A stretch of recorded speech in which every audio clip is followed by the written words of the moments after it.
Now we're on to the Nolan Batman films. Yes, we're on to the good stuff. These films brought back what made Batman so awesome, the dark and gritty tone of it after the last two Schumacher films were just like, no. And without further ado, let's get started with the first film in the Nolan trilogy, Batman Begins. Now my history with Batman Begins, it was in 2006, like summer 2006. I was 6 years old. And we have Hollywood Video, back when Hollywood Video was still in at the time. Back when actually Blockbuster was still in at the time. All video stores was in. I remember renting the DVD of this movie. I remember watching it at home. I remember just loving almost every second of this movie, even at the age of 6 years old. Batman Begins, at that time, I grew out of Spider-Man. I instantly grew out of Ninja Turtles at that time. But now Batman was my new favorite character. It's because of this movie. Christopher Nolan was the perfect director for this movie. The guy made Memento, Insomnia, The Prestige after this movie, but whatever. He's a very talented director, and he's a perfect director for this movie because Batman is, of course, a dark and tragic character, and he can easily make a great, awesome film about it. And that's what this film accomplished. It sets up a world that felt very real and grounded, and the characters are very fleshed out. Even though Batman v Superman hasn't come out yet, but to this day, I think Christian Bale is a superior Bruce Wayne. He has a billionaire playboy philanthropist down pack. The origin story. This is the best origin story in any comic book film ever made. I love the origin story in Iron Man. I love the origin story in the first Superman. I like the origin story in both Sam Raimi's and Mark Webb's Spider-Man. But this, however, they just got it down pat. I know that's what I love about the first film. You didn't need to see the origin story. But in this film, you got to see all the training he went through with Ra's al Ghul in this movie. But as Batman, he's great as Batman, but all the, where are the other drugs going? Swear to me. Got on my nerve, honestly. But in my opinion, I think Michael Keaton is still the superior Batman, even though Batman v Superman hasn't come out yet. But I prefer Bale as Bruce Wayne, and I prefer Keaton as Batman. This is how I put it. The villain in Batman Begins was Ra's al Ghul. Honestly, I never liked Ra's al Ghul in the comics. Actually, that's my least favorite Batman villain. I never found this character really interesting. But Liam Neeson did a pretty darn good job as Ra's al Ghul. Also, more great casting. Michael Caine as Alfred. Gary Oldman as Commissioner Gordon. Morgan Freeman. And Katie Holmes. Even though I don't really like her as an actress, she's really good in this movie. All these people were fantastic. And Cillian Murphy as the Scarecrow. I never liked Scarecrow in the comics neither. But Cillian Murphy did a pretty darn good job as the Scarecrow. Christopher Nolan knows how to cast actors in great roles. That's why another thing I love about Christopher Nolan. And Batman Begins was the start of the gritty, realistic comic book tone for other comic book movies, and it really worked for this film, and it works for this entire trilogy as a whole. Because honestly, I don't see this, The Dark Knight and The Dark Knight Rises as a trilogy. I actually see this as one full movie. And back to the tone of this film, like I said, the tone for the gritty, realistic tone really worked for this film, and works for other comic book films too. Some work out for the best, or for the worst.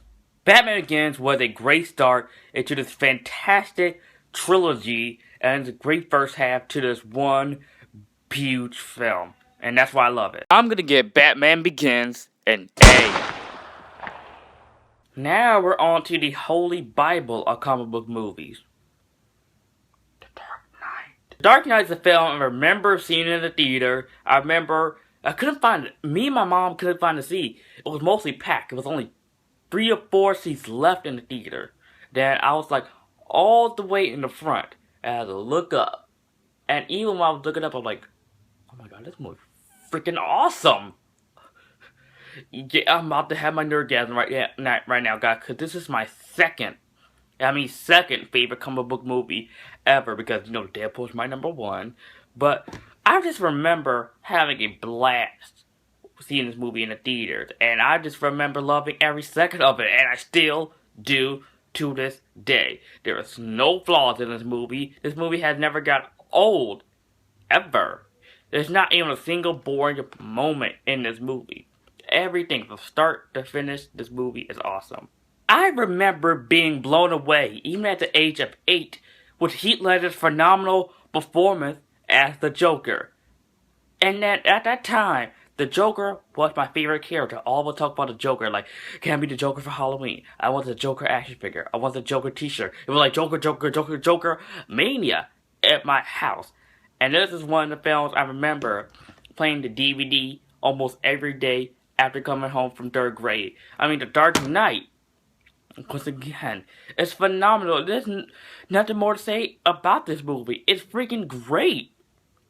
I mean, is there anything more to say about The Dark Knight other than the awesome interrogation scene, or the opening, or Hans Zimmer's awesome score, or Two-Face? Finally, we got an awesome Two-Face after that dreadful Two-Face from Batman Forever, Tommy Lee Jones. I still hate you for that, Schumacher. And speaking of Schumacher, you're probably wondering, where's your Batman and Robin review? I thought you were going to review Batman and Robin. Well, I watched the first 15 minutes of Batman and Robin, and I could not get through it. So that's why I didn't review it. Dark Knight is a film that really understands its characters. Batman is dark and brooding, Joker is psychotic, and people are used to the funny, wacky Joker from the 60s Batman TV series and Jack Nicholson from Tim Burton's film. The Joker in this movie is freaking psychotic.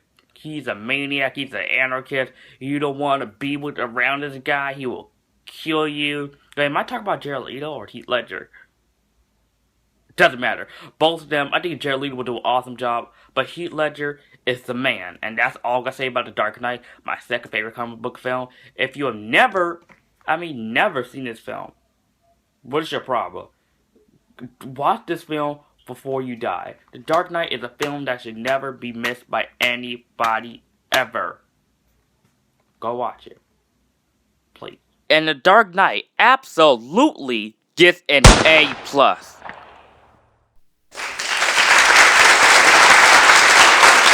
Onto the film that conclusively wraps up the Dark Knight trilogy. But some people think it's a terrible movie, but I definitely don't see it.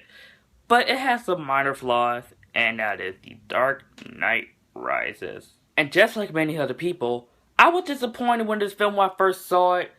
I mean, I thought it was like the worst film in the Batman Nolan trilogy. But after watching it, like after I bought the Blu-ray, I really enjoyed the heck out of this movie. But it's still my least favorite in the Nolan trilogy. Yes. Is it a piece of crap? No. It's like the worst comic book movie ever. Not even close to that. Bane in this movie was awesome. Bane in this movie just that's owned every second that he is in. Yeah, the Bane you see right in Batman and Robin? No. That's the bad Bane. This is the good Bane. This is the Bane I've been waiting to see since Bane was first introduced. Actually, what am I saying? I was never born when Bane was introduced. Bane in this movie was a BA. And yeah, that Bane, no, that's not gonna fly. Catwoman, who I thought was gonna be a problem in this movie, Anne Hathaway did a fantastic job. No pun intended. She was perfect. I can't do the purr sound effect, but yeah, she was great in this movie, but she could never, never touch Michelle Pfeiffer's Catwoman. Bane breaking Batman's back was just every nerd's dream of seeing Bane finally breaking Batman's back like in the comics. Like when I first saw that with my friends in IMAX, I was like, they freaking did that. Those SOBs did that. Them mofos did that.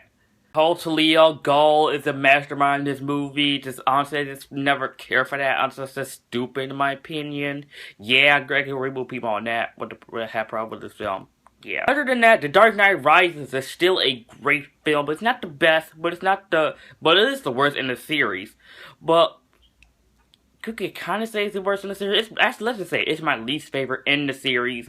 But I still think these are three fantastic movies. All three of them are excellent movies. I can't wait to see Zack Snyder and Ben Affleck take on the Batman. I'm gonna give The Dark Knight Rises an A-. Thank you so much for watching, guys, and pretty soon I'll be back with my review of the only good Superman movies. Yeah, I'm not going to review Superman 3 or 4, because I don't got time for that crap. I really don't. Thank you so much for watching, guys. What do you think of the Dark Knight Trilogy in the comment section down below? I will be watching the Oscars tonight. And if you're new to my channel, and if you like this video, like, comment, subscribe, and I'll see you guys next time.